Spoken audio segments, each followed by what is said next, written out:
Je suis aveugle, on me plaint, et moi je plains tout le monde.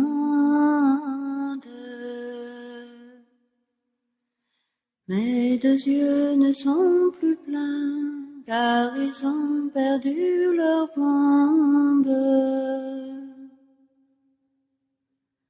Dans un malheur comme le mien, tu t'en moques. La chandelle ne vaut rien. Je me lève dès le matin, je m'en vais de village en village. L'un me donne un bout de pain, l'autre un morceau de fromage.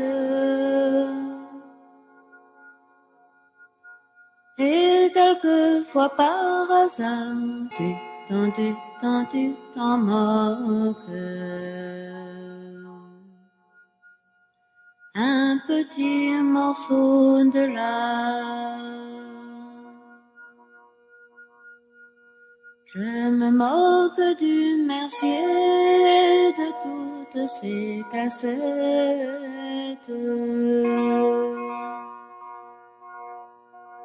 Je n'use point de papier, encore moins de lunettes. J'ai pour peigne mes 10 doigts,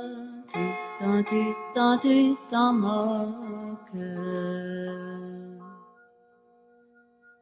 Mes 2 manches pour mouchoir.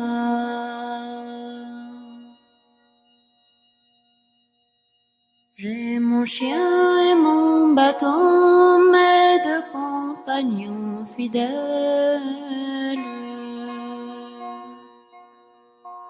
L'un me mène à tâtons, l'autre au bout d'une ficelle.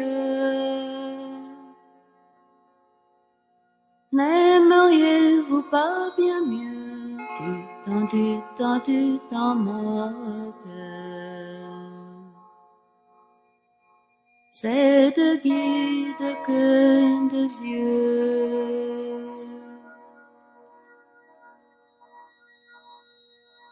Si jamais me venait un fils dans cette agréable vie, je prierais bien le bon Dieu, aussi la Vierge Marie,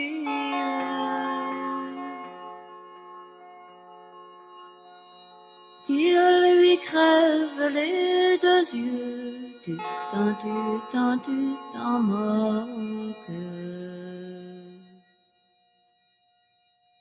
Pour en faire un vieux lumineux.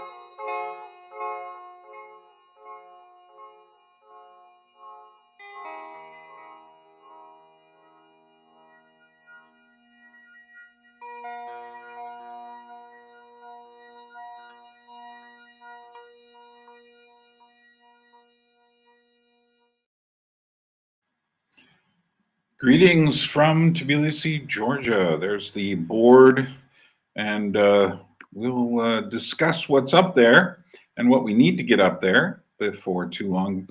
I hope you're well. I see I've got a few people watching, which is nice. And that was a group, one of my favorite French folk revivalist groups, Malicorne.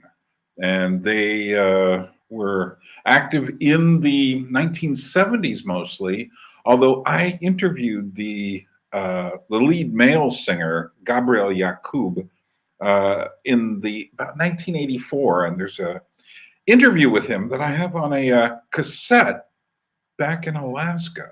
And you know what I need to do with that is I need to get that here and put it out on my Gravity from Above channel. And there's a lot of stuff I need to rescue before it just disintegrates or is found by someone. I've died, and someone's trying to figure out all this stuff, who it belongs to. And hopefully that won't happen. But you can't predict anything. Anyway, life is good, although this thing is really weighing on top of me. And I'll tell you why.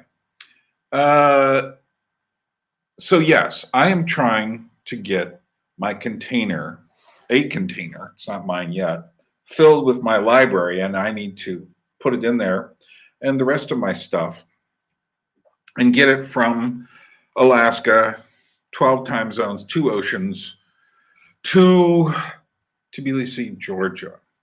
And a couple of things have come to my attention lately that have really amped up the need to do this and get this finished as soon as possible. One of them is that we have a situation brewing in the Red Sea with the Houthi rebels stopping container ships, which is pretty much the way my stuff was going to go. Hopefully, it would now go through the Panama Canal and across the Atlantic Ocean. And it's still 2 oceans, but you see what I'm thinking. The other thing is I found out that most of the container ships now are taking not the month and a half I thought they were going to take, but more like 2 to 3 months. And what that means is that I have to get over there as soon as possible, because my residence permit, which I'm pretty hopeful won't expire, but just in the small case that it does in July, even if I go over there as soon as possible, which would be like early March, it still might take until June to get here. So that is something I am thinking seriously about. And if you'd like to help me think seriously about that too, there are the links below for the, what shall we say, to contribute to help me get the library across the oceans in a timely manner before the middle of the summer. So the good news is that we now have we've got almost $400 yeah, in total. That would be funny. Yeah, I need 12,000, but we have 400. That's how it was at the beginning. But we worked off the biggest amount, which was the $6,000 container fee. We have that.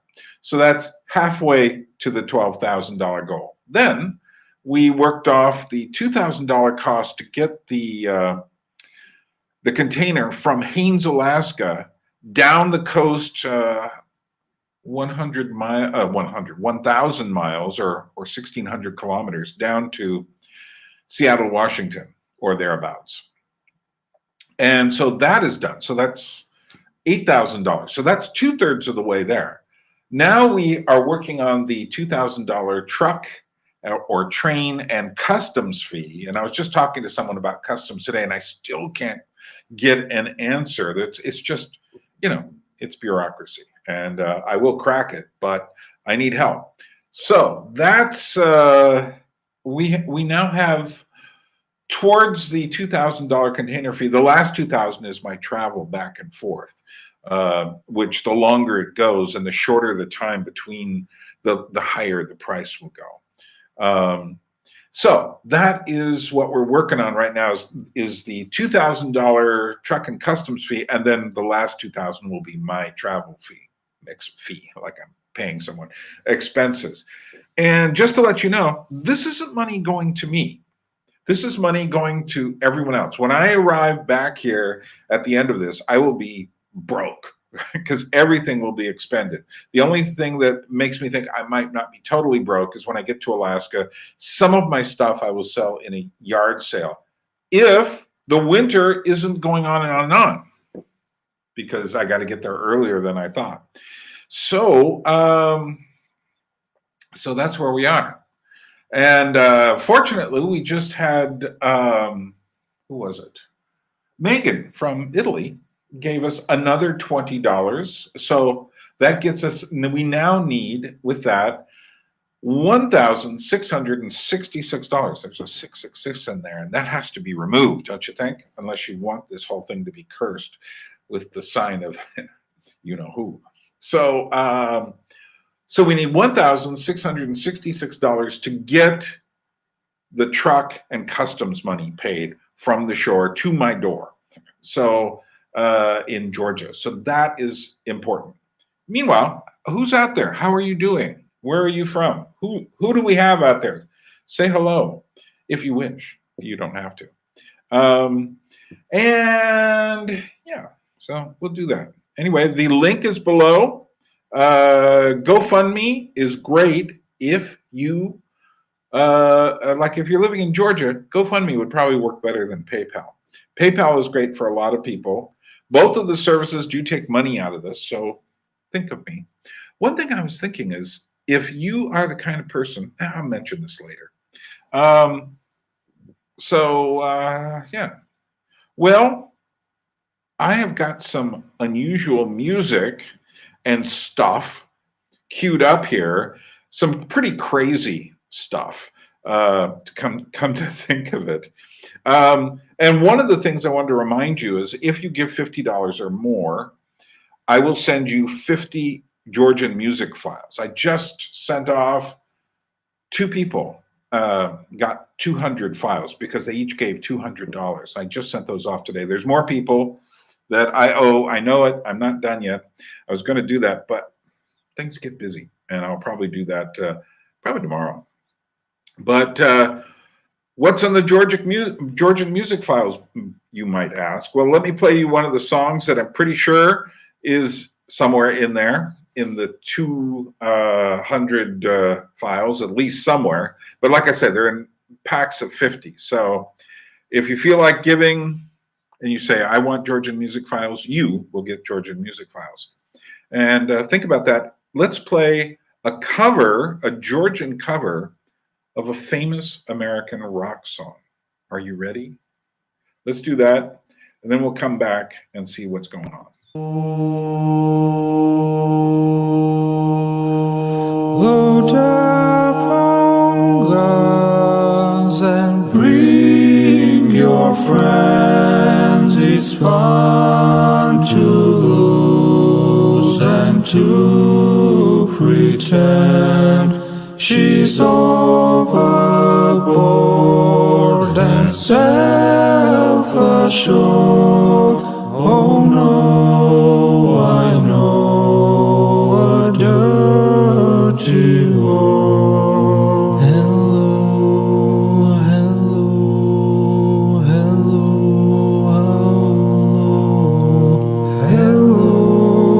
hello, hello, hello.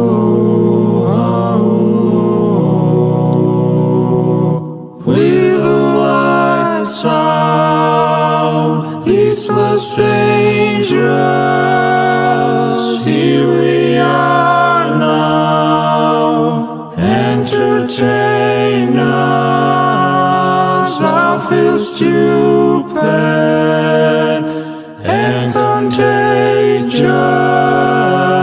Here we are now. Entertain us, yeah. I'm worse than what I do best, and for this gift I feel blessed. Our little group has always been and always will until the end. Hello, hello, hello, hello. With the lights out, useless, dangerous, here we are now. Entertain us, I feel stupid and contagious.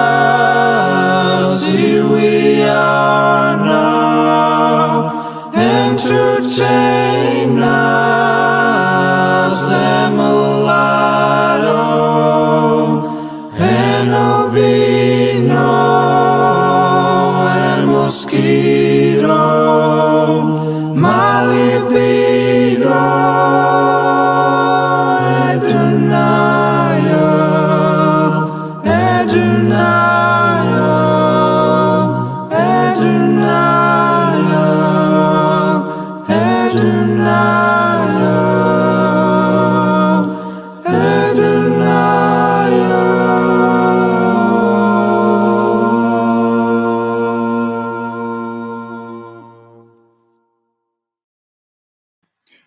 There you are. I don't know who covered that. It was a Georgian group singing in harmony. Smells Like Teen Spirit. And I was just thinking, if Kurt Cobain had sung that kind of style in Georgian with harmonies, maybe he wouldn't have ended his existence the way he did. That is to say, the song is a testament to loneliness, a testament to isolation, a testament to ironic disgust. And yet, I think it hit such a nerve, which is why it was probably the song of the 1990s, because it captured the way so many people felt. But, I was just thinking, a friend of mine, Lasha, invited me to a Supra the other day. It was at what was that? Beginning of this week. And a Supra is a ritual Georgian meal, which involves so much food. We had it at a restaurant, but the way it works is because Lasha has a small apartment and doesn't have the space for lots of people, you can get a small room that's very cozy with a fireplace and a long table. And while we were there, plate after plate of all these Georgian dishes came out. Now, Lasha is a philosopher. His main area of interest is in Heidegger. And he invited friends to have a very interesting kind of philosophical Supra. Now, the way the Supra works is that there's someone who will be a tomada, who gives the toast. And this person is kind of like in charge of the course of the Supra. And now this is what I would call a not particularly strict one. Some of them are more strict than others. Nevertheless, the Tamada organizes things in a certain way so that the first toast is always to God, which is interesting among a group of philosophers and such. And there was an English philosopher who had been invited from England. He was a Heidegger scholar, and he was there. And we had, quite an interesting time talking. Now, I got, in a rare move, I got lost trying to find the place because it was in a part of Tbilisi I don't know very well. And, it's a big city. There's about 1.5 million people here. So I found myself out there on the fringes. And, but it was really good. There was a guy there whose name was Ucha, unusual name. I'd never heard it before here. And he was probably about 33, 35 years old. My friend Lasha is 35, so I kind of guess they're in the similar age. But he was a very interesting guy, very, unique kind of guy. Look, I mean, if I was going to guess, if I was stuck in a gulag with someone, this would be the guy. Although he was Georgian, he had closely cropped hair, a beard, looks like someone out of a Dostoevsky novel or a Solzhenitsyn novel. And very interesting. I'm supposed to get together with him later next week because he was just an interesting character. But one of the things he said is, we Georgians aren't the best at reading all the time, and we aren't the best at certain kinds of academic things. We're good, but we're not like the English or the French or the Germans or, some Americans, not all. And instead, he said, but one thing that Georgians value above all else is friendship. And friendship is very important to Georgians. How important? The epic poem that defines basically what a Georgian is called The Knight in Panther Skins. And it was written in the Middle Ages by Shota Rustaveli during the golden age of Queen Tamar here in Georgia, about the 13th century. And in that book, he states the importance of love, but the whole book is essentially a testament to friendship. And so Ucha was basically saying, you know, Georgians really, really value friendship. And to get back to the Georgian interpretation of Smells Like Teen Spirit, see, that's the thing. The movements of the 60s, 70s, 80s were all about individuality, and it still is. And without friendship, you die. You know, you get lost in your mind. And I realize that's one of the reasons I really like being here is, you know, I have friends here. I don't necessarily see them every day or anything, but when you see them, you're connected. And that's important. So, hi, Michael. I see you out there. Good to have you. Like I said, we need $1,666 to get to finish this up. And I'm trying to finish it up by January 31st. It's very important to me. So there we are. If anyone has any questions, feel free to write them and I will get to them. And let me see if I got something else interesting to play here while you're thinking of if you can give. What's interesting is several people have given and given and given. That is to say, they've given more than once. They've double dipped. And one of the things I was thinking was that, well, again, I'm going to wait on that. By the way, coming up here, I've got some very interesting, I kind of decided to go on a little punky mood coming up here. So I've got one of the funniest punk songs ever, the Toy Dolls covering Nellie the Elephant, a children's song. And then we have got punk, I don't know, what I consider to be perhaps the strangest but most interesting rock video ever made. And this is not going to be something that the chances of you having seen this are tiny. So that's coming up. But what else have we got here?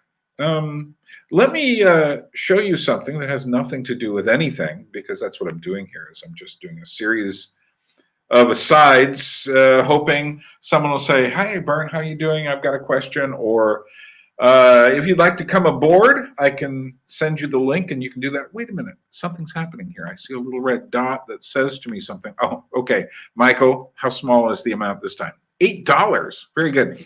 Michael has been priming the pump very assiduously during this, and he'll often throw in a few dollars here, a few dollars here. And today he's got thrown in $8. Thank you, Michael. Let's see how that works for us. See if we can get some more money based on that. I'll write that on the board and we will come back very soon. Okay, here's something, nothing to do with anything. This is an automaton from the late 17th century of Marie Antoinette, and she's playing a timbalum, a kind of a piano-like thing, open, not the keys though. And here's what's interesting about this. She is actually playing the piano. So this is a wind-up mechanism, like a clock, and it works that she is actually playing the piano. And they show you a bit of the gears inside, and there's a, it's called the barrel and pin mechanism. And the importance of that is that that's the origin of our computers down the line. So let's watch that. It only takes a minute long. I'll write that on the board and see what else we come up with.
Okay, something else has come in here, and I'm going to go get that right now. So I'm just going to show you a little bit of puppetry from Jan Schrankmeyer from his film called, what is it called?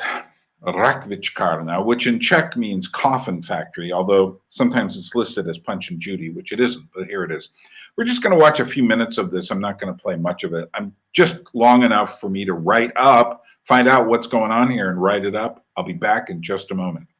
Meanwhile, if you want to contribute, and there's a ball that's starting to roll here. If you want to contribute, links down below, PayPal or GoFundMe, and if you give $50, I'll send you 50 music files. If you give 100, I'll give you 100 Georgian music files. So a little bit of Schrankmeyer. We'll be right back.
Okay, we interrupt this puppet show to give you a bit of an update here. Pretty nice update, I must say.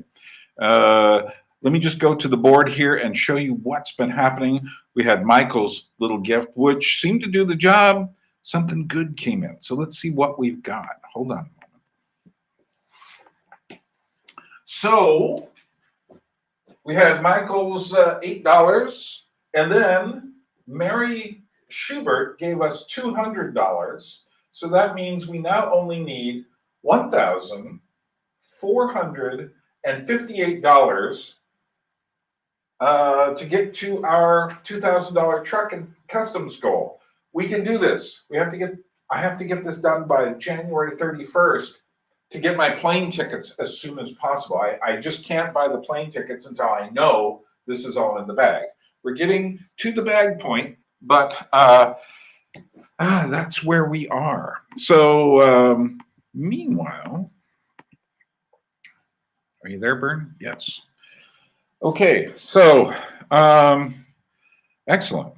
So and now we need, basically, we've gotten over $500 into the $2,000 truck and customs goal, and that's really good. And now we need to get the other $1,458. Thank you, Michael, and thank you, Mary, wherever you are. I think it said Oklahoma on it. So thank you very much. So what else have we got here? Okay. Any questions out there? Michael, do you have a question? Would you like to come aboard, Michael, for a few minutes? If you do, let me know. So, yeah, we've only got a few people watching. But here's the thing. Man, if everyone gave $200, I'd be done in an hour. Again, these, I hate having to do these videos because I know I'm losing people by doing them. That is to say, I'm losing views. People are saying, oh no, he's doing this again. I know that I've had one person who was a long-time person giving me a few dollars a month stop. A good friend too. I noticed one day I had 10 people stop being subscribers to the channel. What can I do? This is so important to me. So I just have to keep doing it. Fortunately, if we can get this done by January 31st, I'll be done with it, and I won't bother anybody again, except I will give updates on the course of things. I did come up with an interesting idea. And many of you are going to be watching this later, if you get this far. I hope you do. If not, I think I'll make a separate not live stream, but just a separate video explaining my little thought here. Here's my thought. Okay, so if I can get the other $3,458 before January 31st, I think I passed that goal. Before January 31st, then I can buy the plane tickets to get to Alaska by early March in order to put my stuff on a container for the 3-month journey here. Like I said, I didn't know it was that long. And but then once that stuff is on the container, like I said, I've got a 3-month wait. So I might as well come back slowly from Alaska. Now, if anyone is listening to this now or probably later, because usually a few hundred people will listen to these, then here is my thought. If you can raise the money for a stop for me to come and visit where you are, I'll come, give a lecture, demonstration about puppets, talk about music, whatever you need me to do. I can do all sorts of things. If you want me to drop in your location in America, I can only do this about 1 or 2 places. 3 or 4 places, we'll say. If you want, on my way home. So if you feel like, think about that, for those of you who understand, what I'm saying. If you think you can raise the money in your local area with a church or some sort of group or whatever, maybe I can drop by on the way back to Europe, or even in Europe. If you're in, I don't know, Netherlands or Germany or someplace, if you want me to stop in on the way back and do something, let me know. Okay, so I'm feeling good. But I'd like to feel better. Yes, like I said, these things are always strange. And I've been in this moment. I haven't done this as much as I wanted to because I feel bad constantly doing it. But now I'm feeling like I just have to go and be totally annoying and get this done by January 31st. That is my goal at the moment. And like I said, I now have the clock is seriously ticking loudly for me, because if this was to drag out into mid-February, I would be sunk.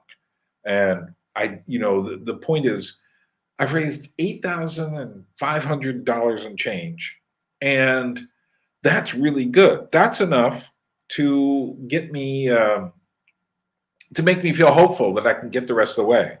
But it's not enough to make me feel confident I should buy that plane ticket yet.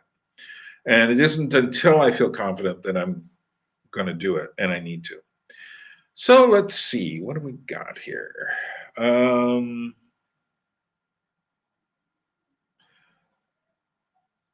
Okay, so Michael, you have a lot of questions. That's good. If you can organize them a bit, you can either feed me one or two there, or you can come aboard at the address, which is this one. Why not? No, wrong one. That's an example. This one. If you want to come aboard, send me a request there, and I'll send you the link for this particular stream. And write that down soon. I'm not going to leave it up that long. But if you're interested, if not, just write a question there, and we'll do that. Meanwhile, so have you written that down yet? Because I'm going to take it down in 5, 4, 3, 2, 1. Okay, well, let's listen to another piece of music or something. I did show you a strange puppet piece, and yeah, well, I've got stuff here, but I think I'll wait on it. No, we'll do the punky stuff in the second half of the show. As long as we're here, I might as well give you a little bit of one of my favorite artists, Edith Piaf, who is the classic French singer from the middle of the 20th century. And this is her doing her song La Vie en Rose, or Life Through Rose-Colored Glasses, you could call it. So here you go, a little Edith Piaf. I'll be back in a couple of minutes. How long is this? 3 minutes.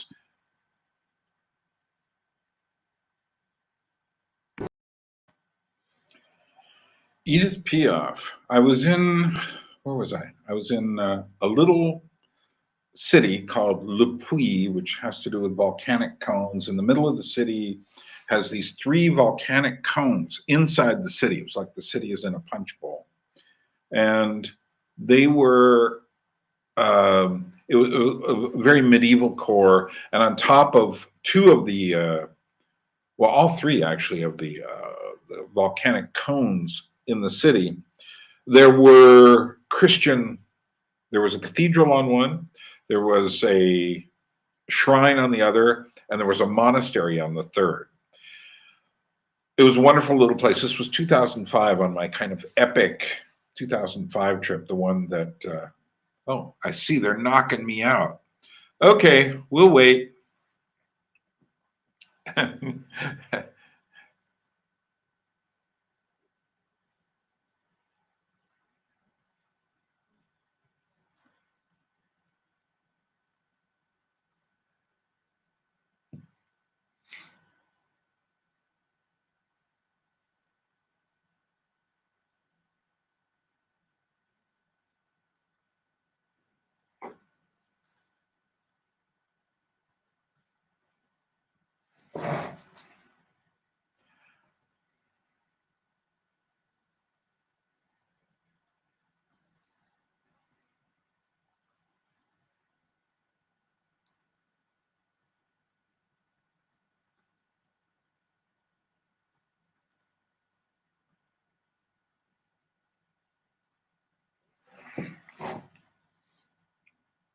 Okay, is it back on yet?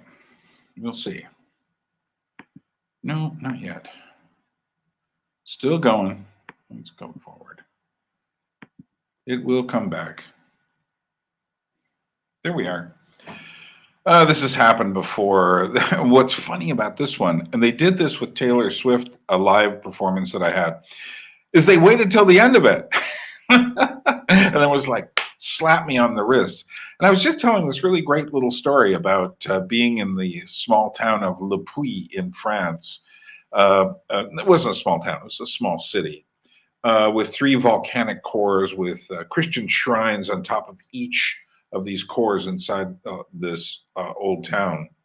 And what's interesting is that they were, at night, I was in this kind of old hotel room, and there's television, so, I know a bit of French. One of my favorite films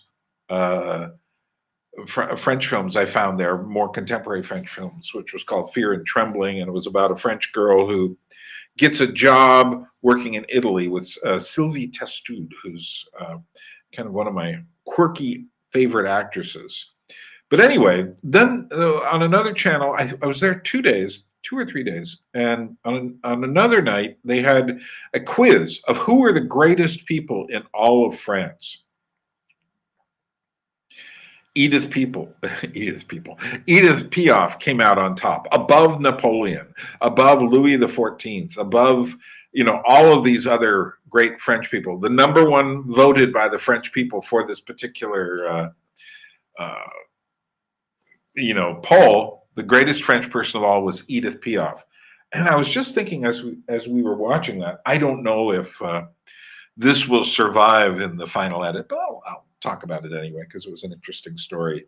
It all depends. The way these things work with the live streams is they generally don't catch what you're doing, and then later it takes about a day or so for them to have kind of calibrated everything and gone through it with the algorithm to tell you, hey, we are saying you need this one song has a copyright.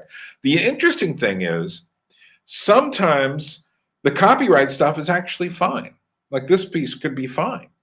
Or they may say you have to cut it out.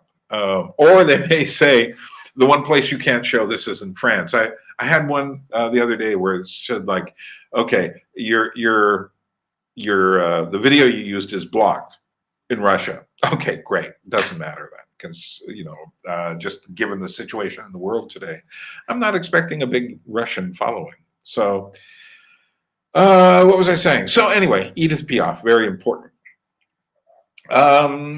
We are fundraising, and we're doing that. Anyone have any questions, any thoughts on Neuralink and similar techniques of human-computer integration? Yeah, I'm not for them. I don't think it's good. I have respect for Elon Musk now and then, and on other levels, I don't. And this is one of the ones I don't, because the problem is, and this I get from reading Jacques Ellul's books on technology, which some technologists will say, oh, you can't trust him. He hates technology. He doesn't hate it as much as he just says it's inevitable, but that inevitability is not a good thing. And what he says is that the answer, he says all technologies, and we're not talking the wheel here, although I suppose if you went back far enough, you could relate it to this, but all modern technologies create an imbalance. Then other technologies are created to address that imbalance. But the one thing people don't suggest is ceasing to use a technology. So, for instance, obviously, when the automobile came along, and there was the technology of the horse and cart and wagon, quite clearly, that technology superseded the car. Like if you were living in 1925 and you still had a horse and buggy, you were in deep trouble. Now, in some countries, like I saw a horse and buggy or and it was part of a car being dragged by a horse in Bucharest, Romania, in the year 2000, because they were probably a little bit further behind on these things. But if you were had a car, didn't have a car in the year 2025, you were pretty much out of luck. And everyone thought, oh, the car will be great. Now, all this time later, we see that the car radically transforms society. So, I mean, you really see this most thoroughly in America, but you see it all over the world. But in America, the entire society suddenly was built around the car after World War II. So you have these suburbs. So people were atomized. I mean, just when you start thinking about it, all the auto accidents that have occurred, all of the pollution that's occurred, all of the kind of alienation that's occurred. I remember when I had my first car, I don't even remember what kind, it was a station wagon, but that tells you how little I think about cars.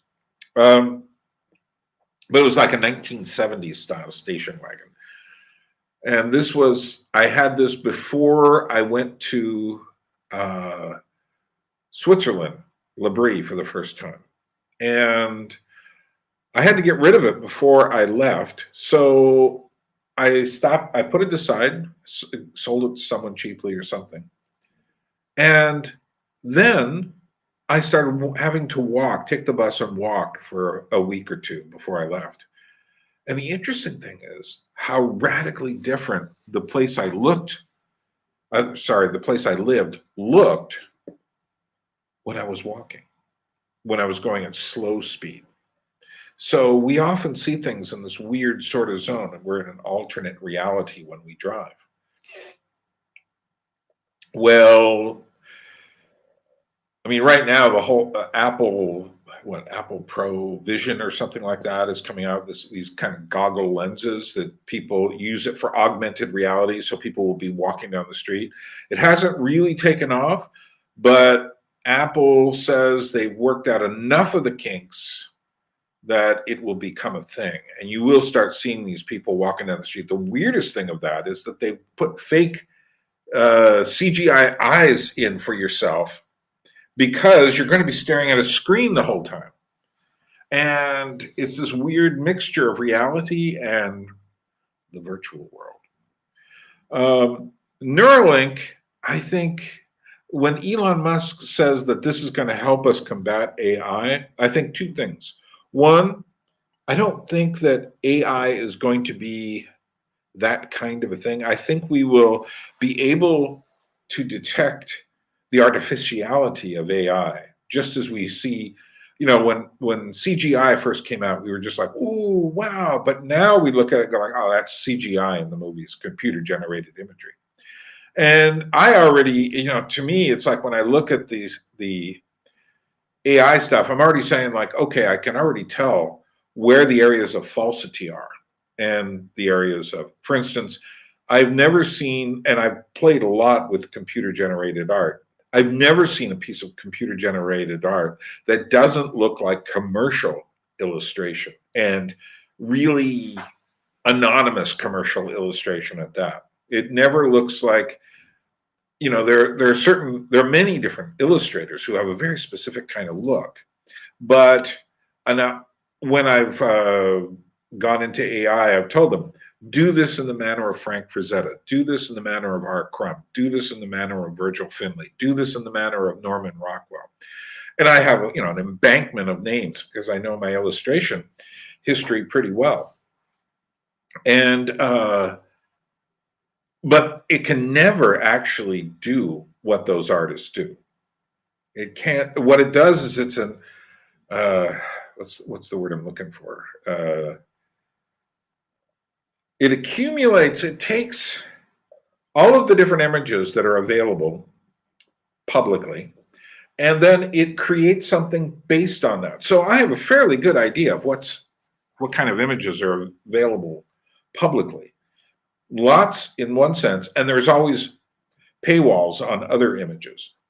So if I ask it to, for instance, I don't know, take a Hollywood movie star and create that person in the style of X and X illustrator, it'll give me the face, but there's nothing behind the eyes. So my feeling is we will probably be able to see through AI better than Mr. Musk says we can't.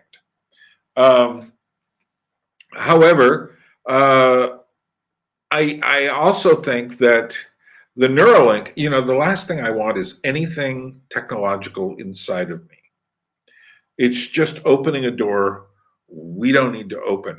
So what's interesting is Elon Musk is really like, AI is bad. Well, great. But what he is, as most technologically minded people are, it's just like when the internet first started, people were, oh my goodness, people were like, this is going to set us free.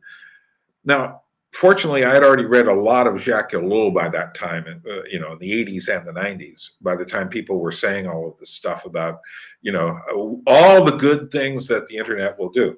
And Ellul points out very specifically, there's always a dark side. Paul Virilio, another French thinker, says the invention of the automobile is the invention of the automobile accident. Marshall McLuhan said essentially that our media work us over all the time. And McLuhan, some people make him into a kind of a pro-technological figure. They didn't really listen much to him, is what. I mean, he was scathing about what this is going to do to our humanity. So yeah, there's got to be a dark side to this Neuralink thing. There's got to be a dark side to the Apple Vision stuff. There's got to be a dark side to all of it. Just as there was a really, really black side to social media. So yeah, I'm not really excited about that. I'm sure that due to the sheep-like nature of too many people and all the early adopters and those folks, they're going to find all these things you can do with it, and it's going to be like this. But I have the feeling that that's going to be a bridge too far, and I'm already feeling that there's enough hesitancy out there about these things that essentially, I don't want to use the word movement, but we need something like a reality movement. But let's not use the word movement. Let's say we need people simply to start valuing the reality that's there. People are saying there's too much pollution in the world. That pollution is not going to be solved with technology. It's going to be solved by conscientiousness. It's going to be solved by people picking up after themselves. It's going to be solved by individuals saying, yeah, we better not make these things in plastic bottles anymore. It's going to be people making decisions and not the kind of totalitarian type. So anyway, that's a few of my thoughts on that. What have you written here? What do I think of Norman Rockwell? Norman Rockwell is a great illustrator in the blandest sense of the word. He was always a super positive, not always, every now and then he would give some kind of like message. He had even messages that could be construed as anti-racist and things like this. Not anti-racist in the Ibrahim X. Kendi sense, but, not in favor of that sort of thing. But his vision of the world is just like completely, he was a great draftsman, but his vision of the world was completely covered with a kind of sentimentality. I mean, Norman Rockwell, Walt Disney, they're all coming out of the same mold here. And that's a mold that sees the future as getting better and better. America's a pretty cool place. And I don't think it's that cool. I think just as all places have their dark side. I mean, I live now in Tbilisi, Georgia. It's got a dark side. America's always had a dark side, and it shifts around, these things do.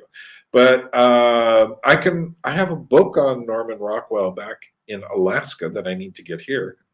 But there's that. So let's see. It is almost the top of the first hour here, and I'm going to go for one more hour. And I've got some punk stuff coming up to play. And in fact, we'll do that very soon. While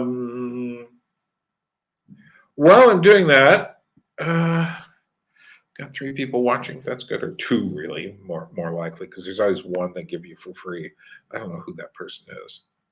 But we have made $208 so far, and we now need $1,458 to get the $2,000 for the truck and customs, and then another $2,000 to finish this up for the travel tickets for me to go back and forth from Tbilisi to Georgia.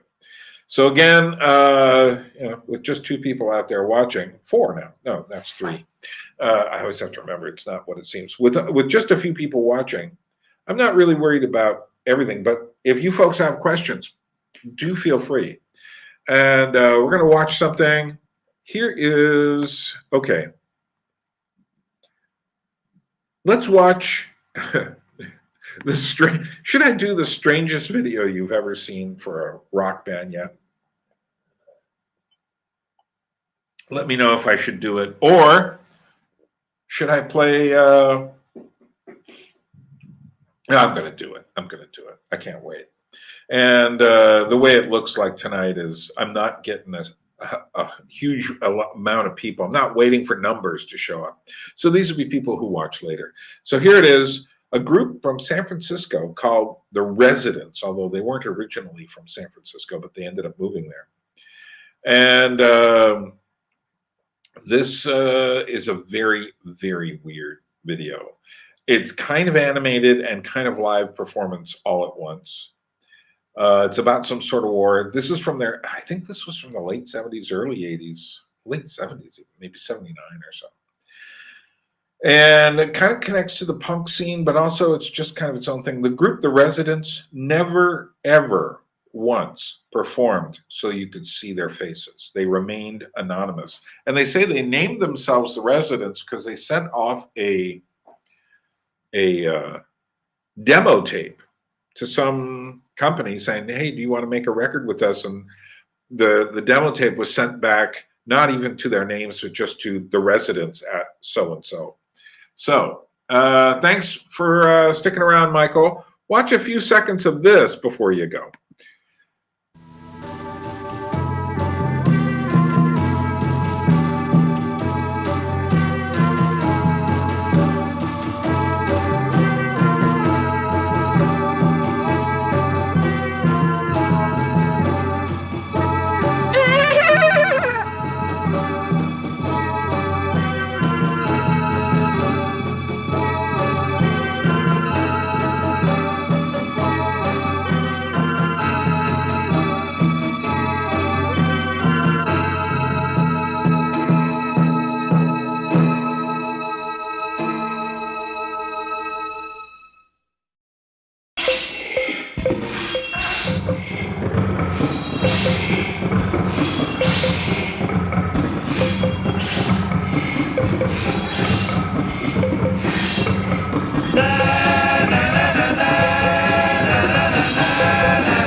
A little bit of that. It goes on for another few minutes, but what can you say? Strangeness, indeed.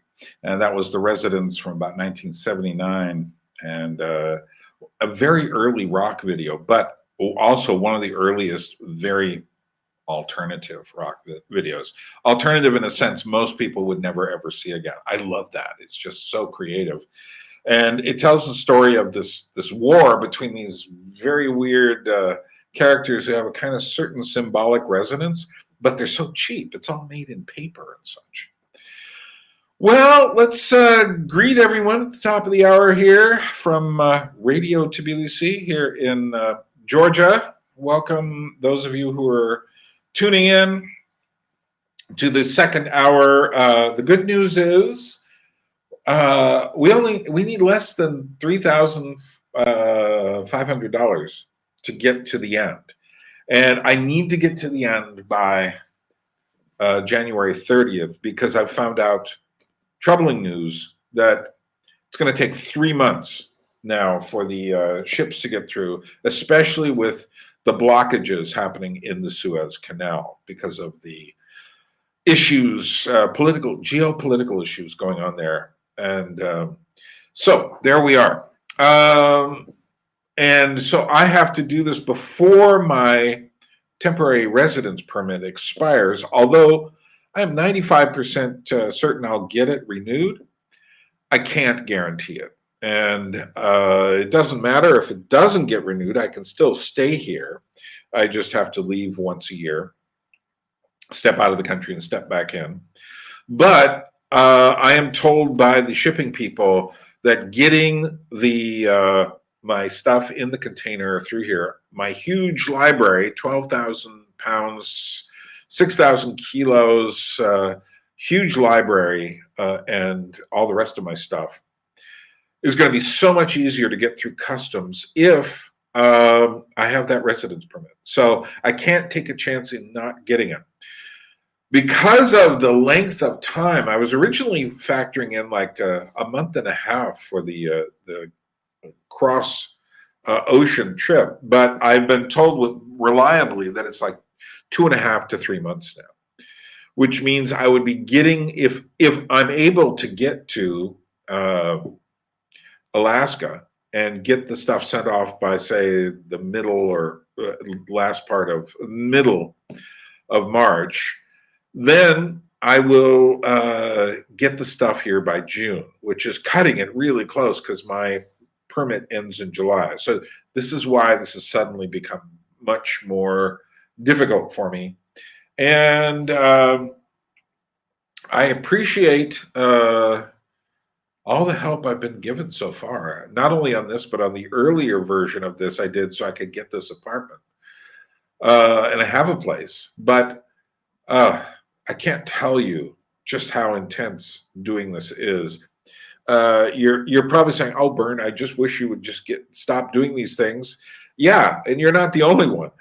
Me, most of all, because after a while, I'm sitting here saying I've got $3,500. Actually, I need $1,458 to get the $2,000 truck and customs payment, and then the final $2,000 is for my plane tickets.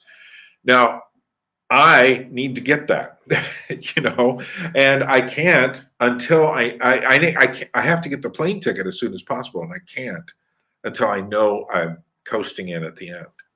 So thanks, Michael. Glad to have you there, and we'll do it again very soon. I'm going to have to keep doing this over and over, and I've got to try to get this finished by the 31st. And what can I say? It's work. And I have to write more of my friends. I'm just, it's difficult asking for money because, and it brings questions to me. How come I don't have all this money saved up? How come, I've gotten myself to this point in life where I'm just like depending on other people for help. And, basically it comes down to this. If you've appreciated the channel and the kinds of things I'm doing, that's the answer to the question. That is why I am doing what I am doing. So, so there are links below, PayPal and GoFundMe.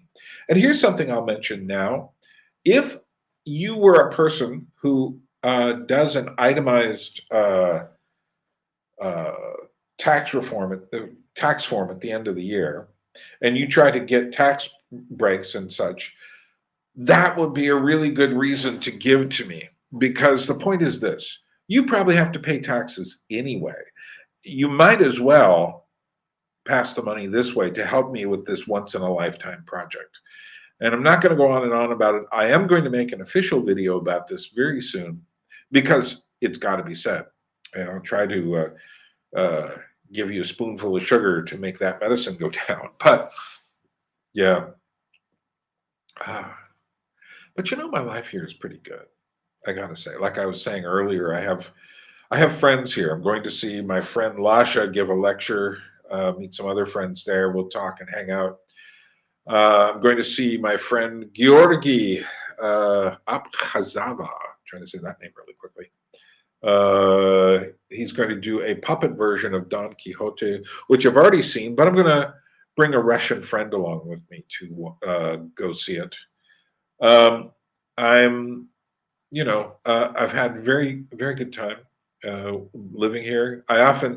Doing this makes me say, what if I don't get it? The worst thing is if I get close and can't get all the way there. That's the worst. Because I've asked for all this money. I can't turn around and do it again really soon. I am stuck.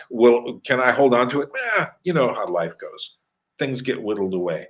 So I need to do what I can to get this out of my system and to get it here. So it means I have to be annoying and keep asking. And I know that's how it works. You know, no one thinks about this when I'm not talking about it. So if you want me to stop talking about it, throw money in and let's get this done by the end of the month. And the links are below, PayPal and GoFundMe. And a reminder, one of the things you can get with your contribution, if you give me $50, I'll send you 50 files of Georgian music. $100 get you 100 files. I can go up to 200 files, and I sent some of those off today, and it looks like I have more to send off. So, and thanks to Michael, who gave $8, Mary Schubert, who gave $200. That would be nice to get a few more of those. And Megan from Italy, who double dipped and threw in another, I think this is her third time, another $20. Michael keeps giving these little increments to kind of prime the pump. And it's kind of working. I've got a few people, but it needs to work a little more. So here is a Georgian group called Bani, and they're doing a song called Gandagana, very energetic music. And I hope you like this. This would be one of the files you would probably get or might get with the 50 files or 100 or 200 or 150 or whatever. Thanks for everyone who has given so far. Here's just another illustration of the kind of Georgian music that I have in these rare MP3 files for you.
Not bad.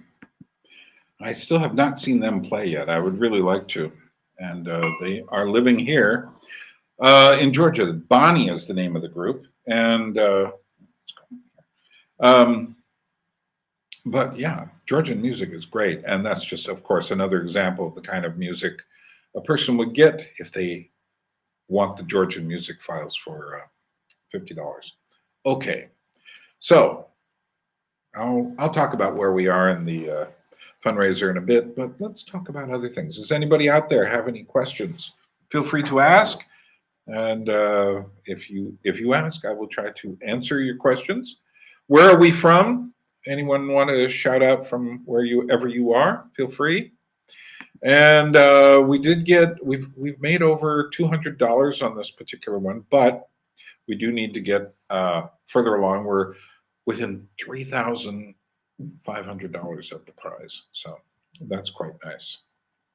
What do I want to say? I have been thinking about a lot of ideas lately. And as I mentioned earlier, I was at a philosophical Georgian supra ritual meal. And that got me thinking as well. What it got me thinking about was I need to invite more people over to my house to have exactly more discussions and kind of an estuary meetup, but not under any protocols or anything. And I have a pretty good idea of the kind of things people like to discuss here. And they tend to turn to the important things with just a matter of time. I'm going to see a friend of mine, Lasha, give his a lecture tomorrow. He's giving it in Georgian, so I'm not arriving exactly on time, but we're going to get together afterwards with some other friends and have a group conversation. Let's see, no questions yet, but feel free. Shout out where you're from if you wish. So, yeah, this is, it's close enough that I can see the end and far enough away, $3,500, that it's just like, oh, please don't let me get stuck here, because that would just be embarrassing. You've gotten this money from people, but you can't perform the operation. So, and as I mentioned before, I've got a time limit now. It's clicking away. Okay. So coming up this year, I have a puppet festival that I am working on. And I have been inviting puppeteers from France and the Czech Republic and other places to come here. It's not 100% there. Oh, let's see what's happening here. Someone's doing something here, and let's see what. Okay, that's nothing. Yeah, I think that's a bot. I think that's a bot on X, Twitterati X. But I think that yeah, so that's for later in the year. This puppet festival is for October. It would be like the last part of October, last week or two of October. And this last October, I had friends coming. I had invited people to come to Georgia to check it out and to do some cultural things and also to go into the mountains. And I think we had a wonderful time with my gathering in Georgia. I will do that again. And I was going to try to do one for a different kind of group of people. I had some very energetic guys who love to go climbing mountains, and I couldn't stop them. So I was just thinking, like, well, I could get other kinds of people who aren't like that aggressively interested in mountains. So, although these were all flatlander guys predominantly, not all, but the majority. And I think they just saw these big grassy hills. They said, I have to go up that. So I will do another gathering in Georgia. I will do one specifically for those guys and other people like them in 2025. And I think we'll go to Vardzia, the cave city. But I wanted to do one for women, people who are older. Not that women don't want to climb.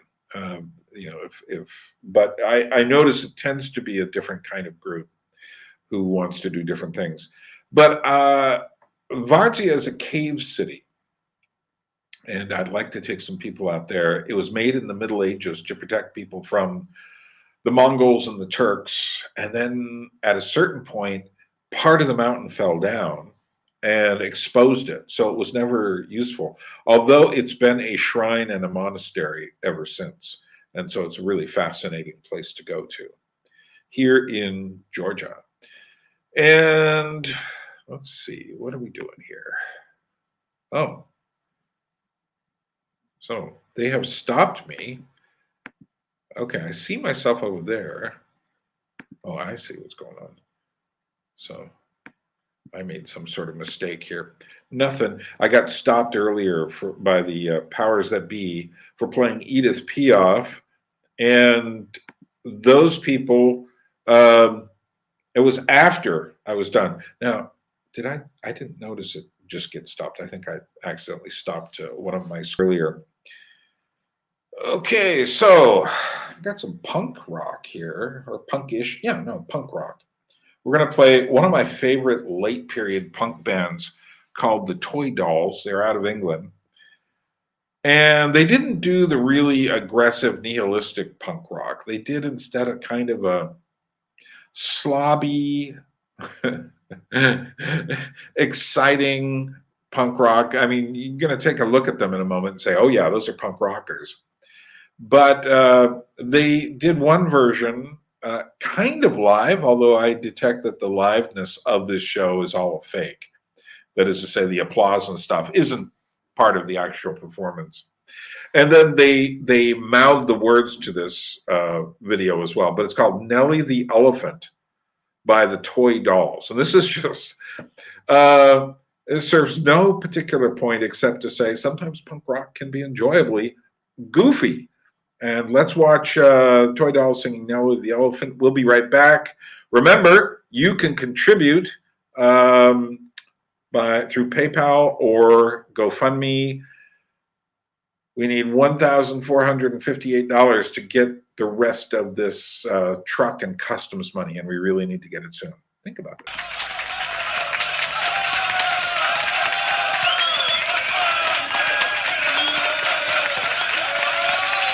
Thank you.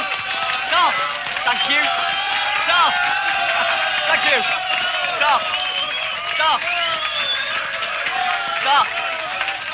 This one's called Nellie the Elephant. To Bombay, a traveling circus came. They brought an intelligent elephant, and Nellie was her name. One dark night, she slipped her iron chain, and off she ran to Hindustan and was never seen again.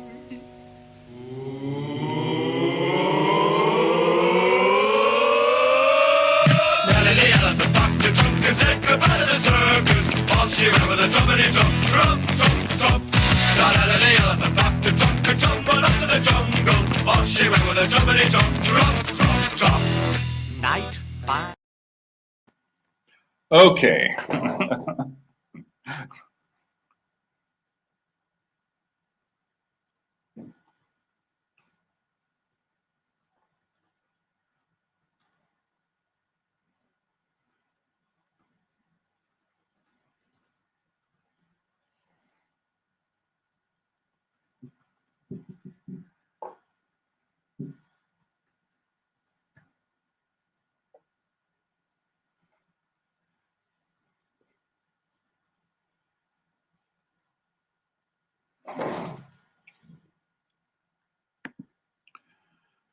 All right, so I am back.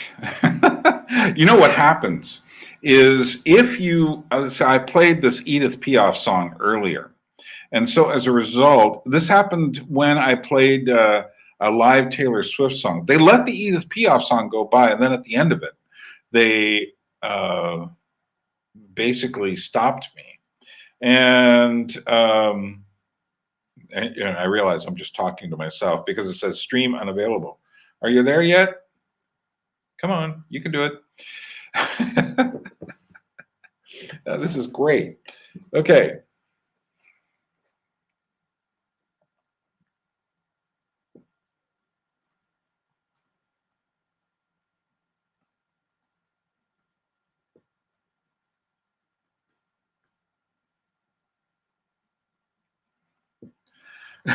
Toy doll. Life. Okay, it'll be back in a moment. Oh, there you go. Stream available. You can do it. Come on. Come back. Come back to me. Okay, you're there. You're there. Okay. And hold on a minute. All right. I don't know what you heard or didn't hear. Anyway, no, what happens is this happened to me before. I played this live Taylor Swift song back in one of the other fundraisers. They waited till the end, to the applause, and then they shut it down, which was really weird. That song is still on that video, the version of it. But what seemed to happen, then they started stopping more and more. So what happens is I had this Edith Piaf song I was playing. They let it go almost all the way through, I think. And then they decided that,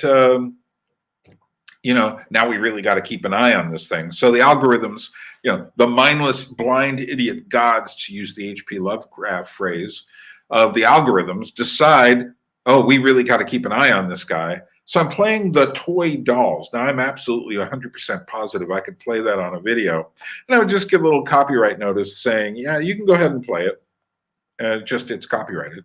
And I'm sure they will do that. But here we are. So good news, though.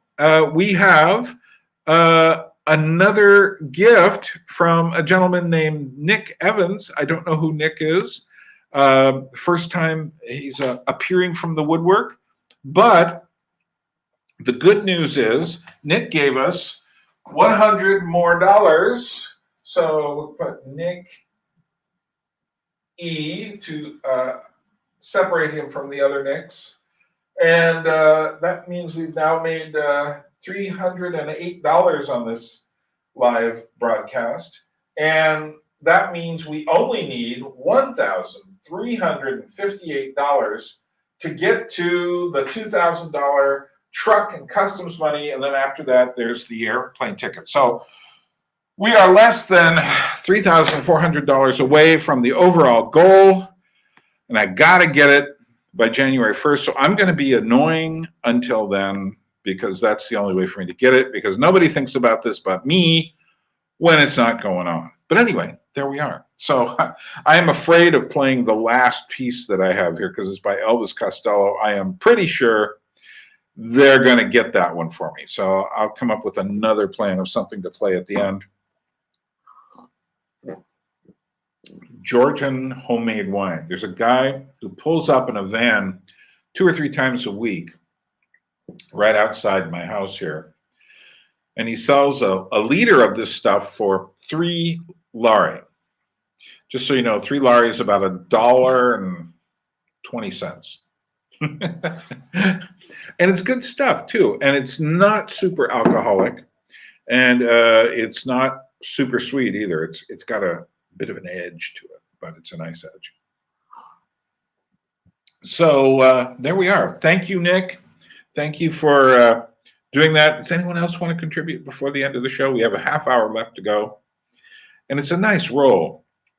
And like I said, if you give through GoFundMe, in fact, I need to upgrade GoFundMe to see what they're doing. Sometimes, if you give through GoFundMe, you can get a tax-deductible receipt, and it counts as giving to a legitimate charity. So if you're one of those people who's going to have to do itemized taxes anyway at the end of the year, please don't give it to a televangelist. Don't give it to an anonymous organization.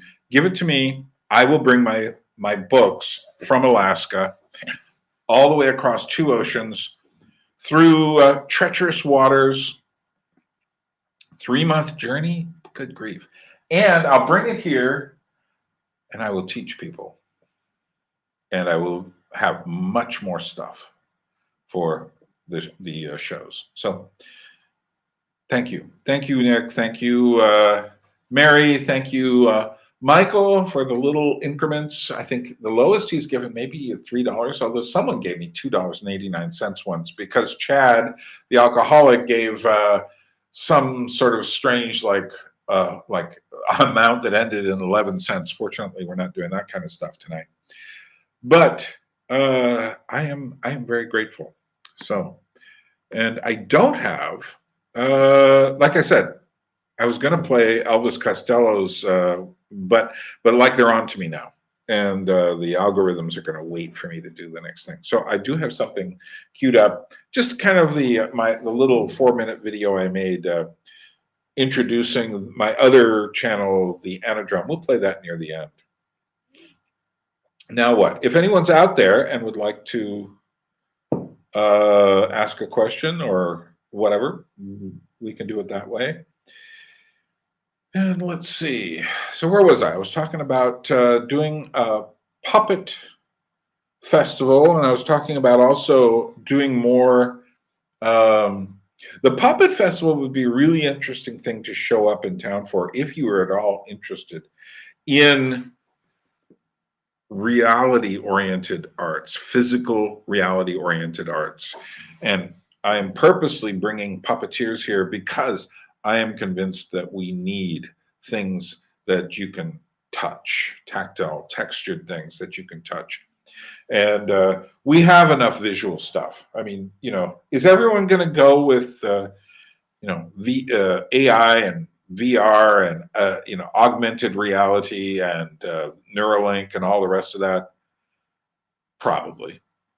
and you will feel bad if you don't. And then 5 to 10 years later, everyone will be doing psychological studies on how this has destroyed us even further, just as we are now learning how young people, children, are being destroyed by being put in front of iPads and TV screens and all the rest of it. That is to say, they're losing the ability to touch and communicate with other people. There's stories. There was a woman who was interviewed on trigonometry. Somebody O'Malley, not long ago, was it Sheila O'Malley, something like that, within the last week, and she talked about how we are now seeing. She's a psychologist. We are now seeing psychological conditions we've never seen before, which doesn't shock me in the slightest.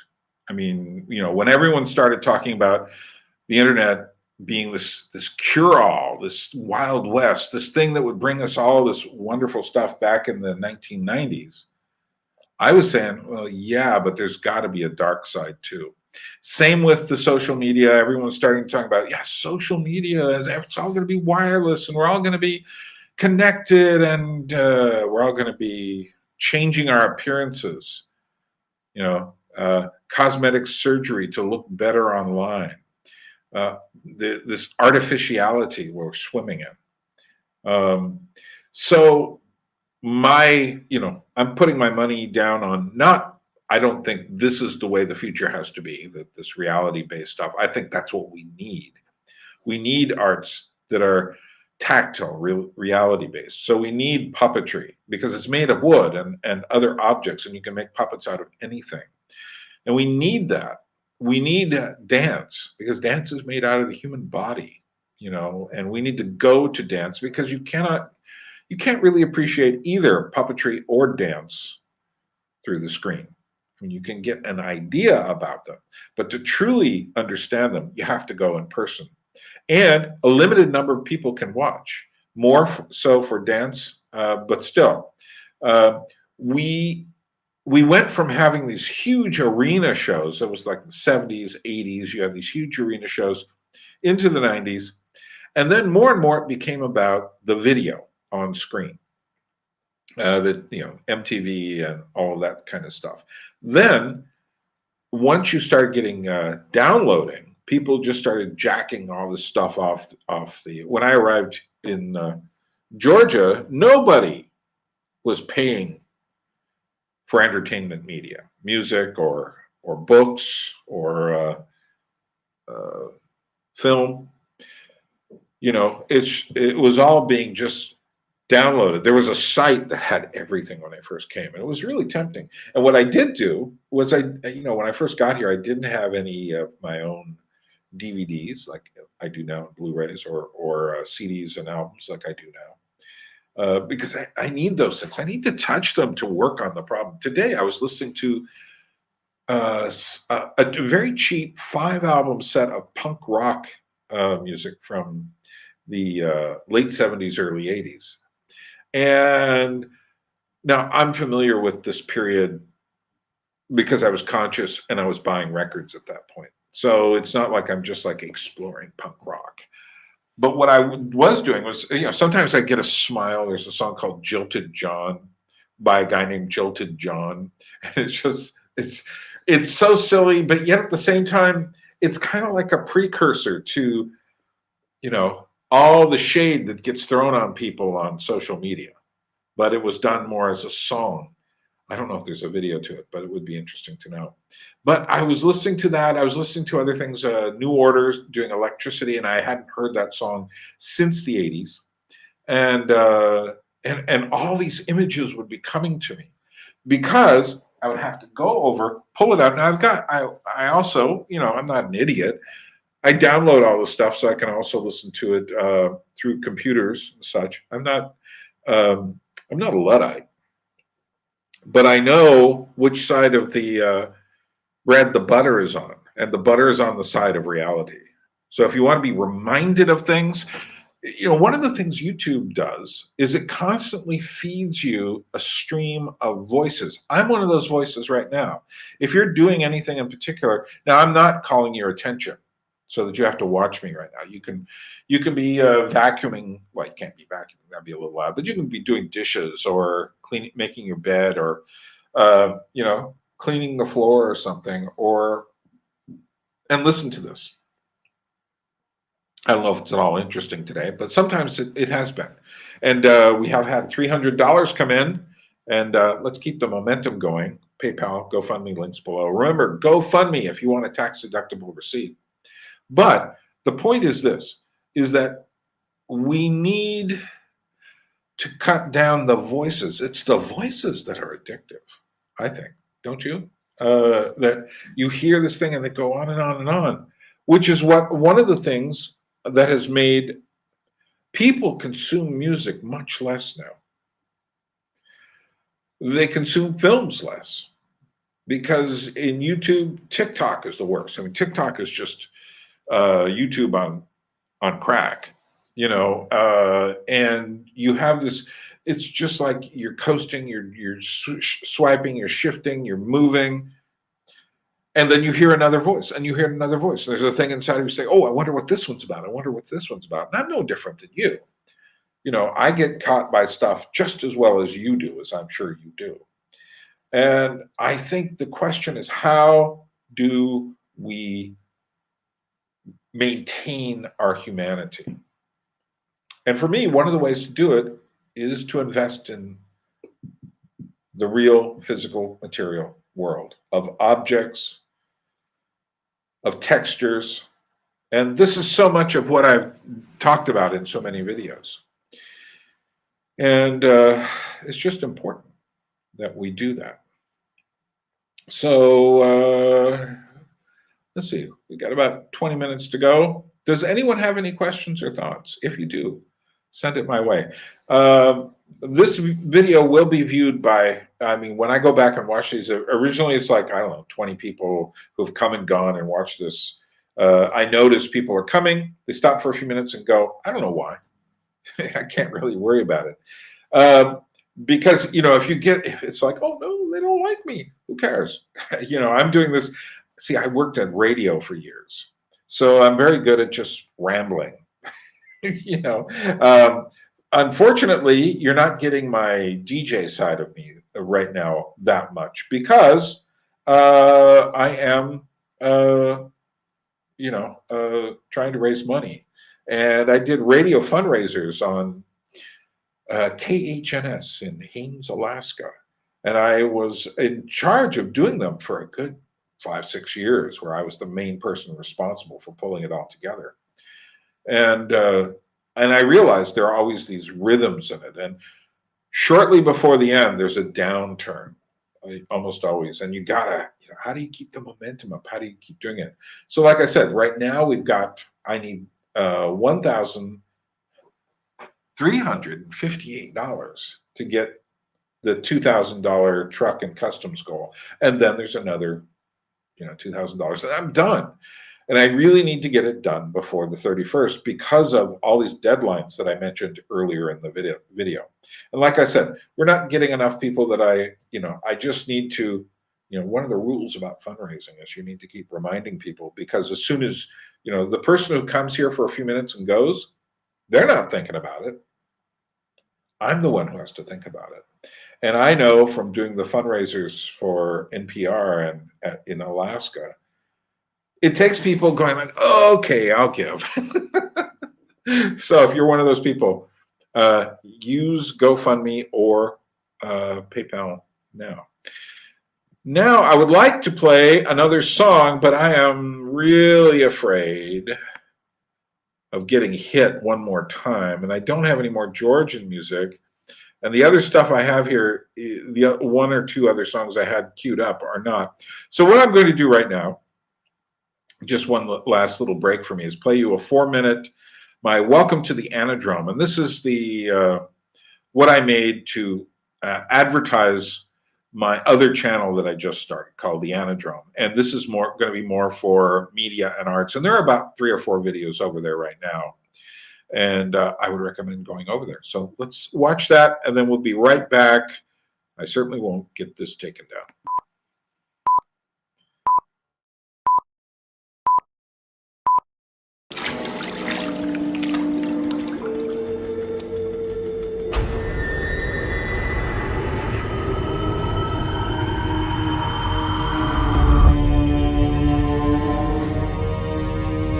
Welcome to the Anadrome. We're going to devote our energies to sports and gardening, all the cultural pursuits as far as they're concerned. In fact, we're going to put the goons to sleep.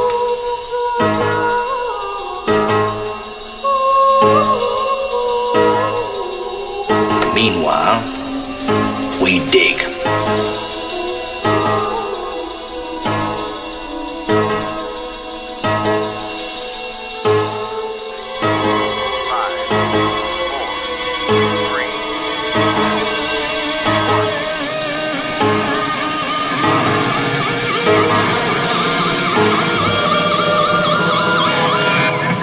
We go again. Guys, where are we? Welcome to the Anadrome. The Anadrome, a place for spelunking through the caverns of music, art, film, and more. Okay, move! Now!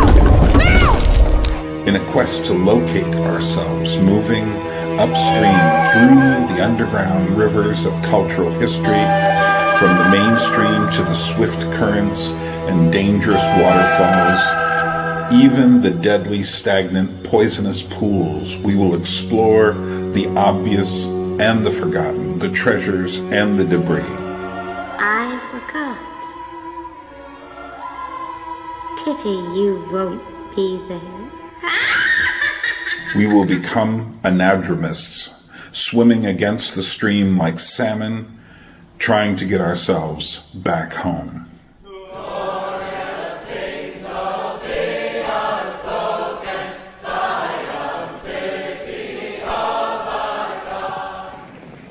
That's all.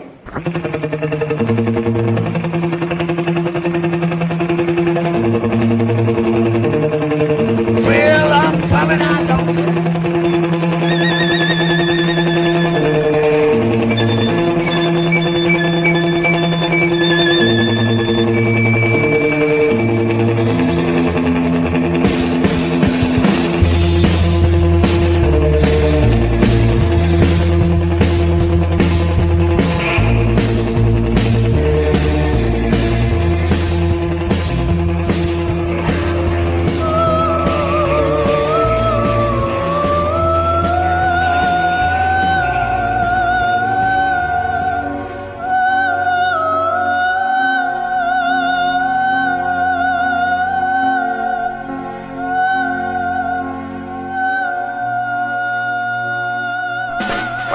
want you to give me 5 minutes. I told you, boys, I'm no escape artist. For the first time, I like the odds. At the round earth's imagined corners, blow your trumpets, angels, and arise, arise from death, you numberless infinities of souls.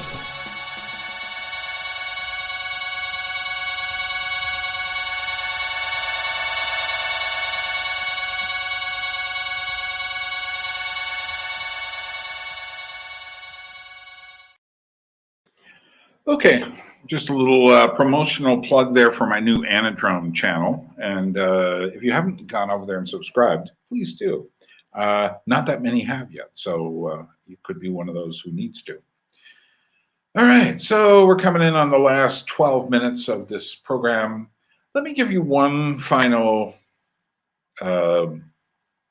explanation of what we're doing with using the big board here and giving you an idea.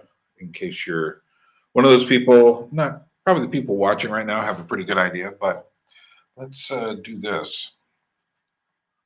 So the big board, and it actually goes up quite a ways. It goes all the way up there, all the way down here.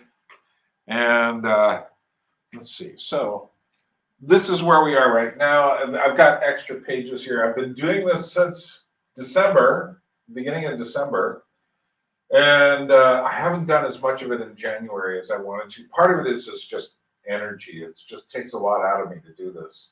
But now I've got this extra impetus because of the timing on this is getting crucial, much more crucial than I thought. So the overall goal, $12,000. And the way it breaks down is I needed $6,000 for freighter costs. Check, we got that. I needed $2,000 for the barge. So the freighter goes from Seattle, Washington, across 2 oceans to the Black Sea, to the town of Poti, the city of Poti here in Georgia, which is still several hours west of me. And the problem is, at the moment, what I've heard is that the Red Sea is choked because of the escalation of tensions there with the Houthi rebels. So chances are, but whatever, it's going to take about 3 months for my stuff to get here, which means I needed to get it here before then.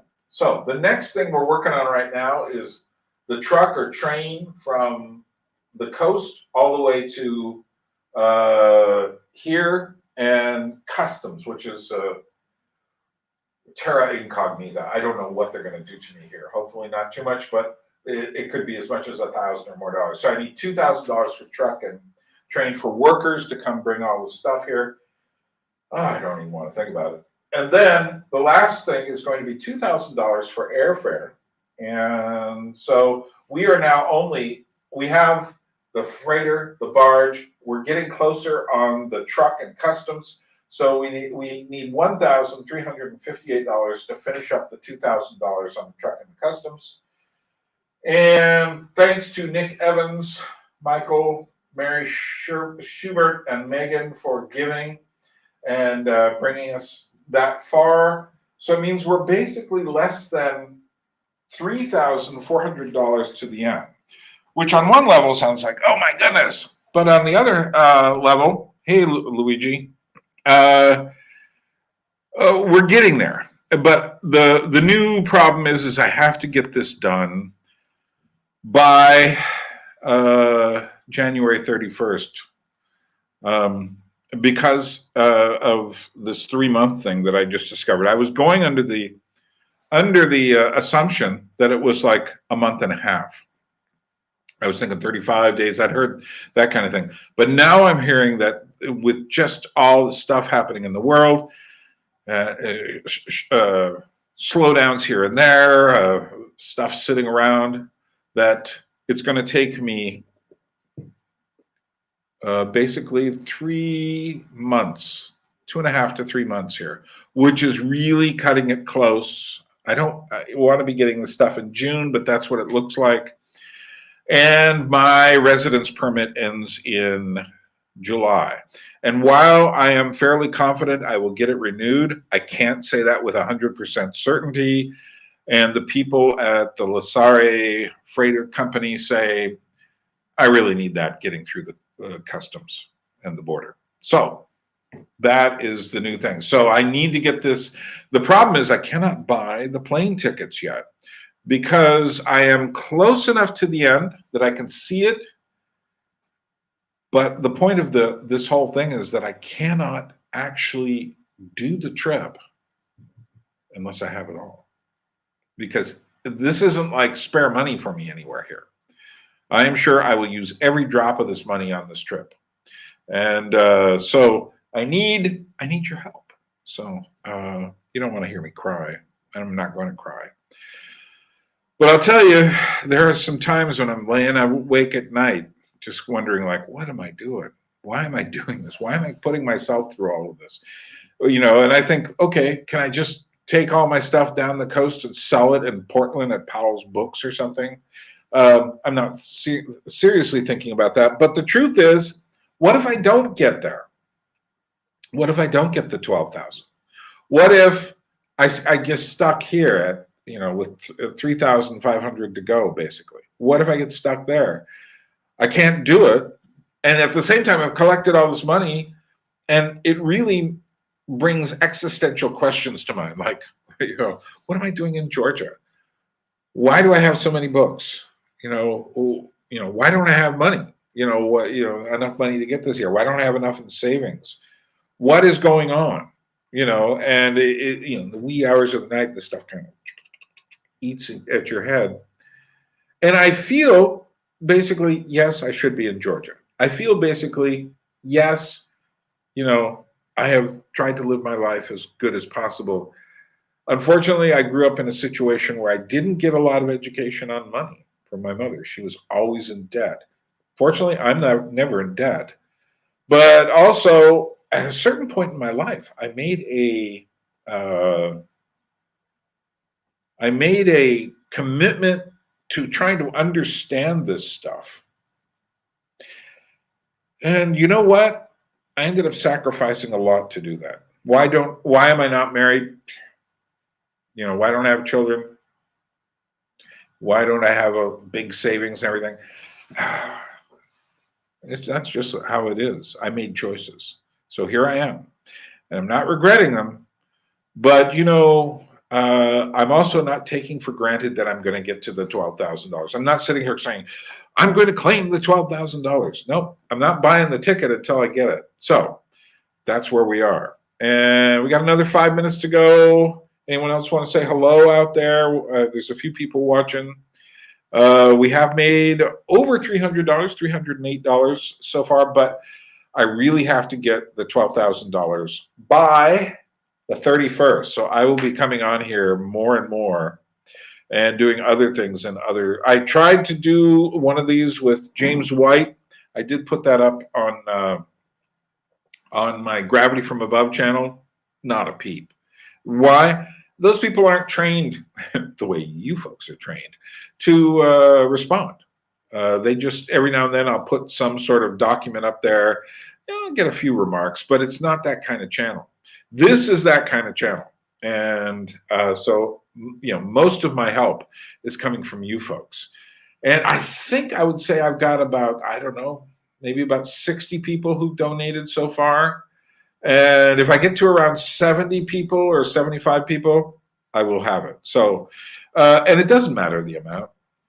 Some amounts, like Michael is great, Michael Stasevich. He comes here and he just kind of hangs out. He says he likes hanging out here, and he throws in a couple of dollars. Today it was $8. Last time it was $3. And he does that just to show a little bit of support. And I know you may be one of those people saying, well, I can't do anything. It's just like, well, don't buy that Starbucks coffee this week and throw in, you know, whatever you were going to spend on that. That will be helpful. Any little bit is helpful. And of course, the bigger bits are very helpful. So the $200 I got from Mary Schubert, very helpful. And she got, she's getting, if she hasn't accessed it already, 200 Georgian music files. And Nancy Stasevich Michael's mother, who seems to appreciate whatever it is I do for Michael, has donated quite a bit. And I am really grateful. It's stuff like that. So one thing I would say is, if you're the kind of person who itemizes your taxes, GoFundMe is a legitimate